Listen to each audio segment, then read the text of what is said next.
भगवान गणेश को दुब निहाती भाव में चढ़े दुब भारी गणेश प्रिय एक आपण मैंने जानते किंतु दुब आज्ञा कहीं चढ़े आपण मैंने जानते कि दुब कहीं गणेश प्रिय देखो प्राचीन काल में अनलासुर नाम गोटे राक्षस थिला जे कि आमर पृथ्वी और स्वर्ग में बहुत उत्पात मचेला से कौन होता ना से जो असुर आखिरू भी माने निआ बाहर तेणु से भारी उत्पात करुला तेणु जो देवता माने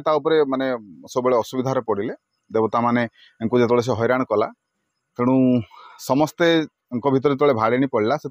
गणेश सामना को आसिले गणेश आगू को आसिले आउ ई जो विघ्न को हरण करने आगू को आसिले तो गणेश कौन कले ना से जो अनलासुर नामक राक्षस को गिली देथिले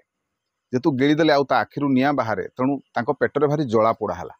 से रक्षा करने कश्यप ऋषि गोटे उपाय कहते गणेश को जे कश्यप ऋषि कौन कले ना जो गणेश जला पोड़ा है कश्यप ऋषि किसी दुब घास गणेश को देथिले आउ गणेश ताऊ खाइला परे तांकर पेटर भितर जो जलापोड़ा होता ता शांत होता आ से दिन ठारू गणेश दुब घासटा भारी प्रिय से कह जाए पूजा समय जिते गणेश को जिते दुब चढ़ेबे सेते से खुशी हे गणेश पाखक जिते जाउछंती दुब घास रंगर वस्त्र दुब घास ये सब जिनस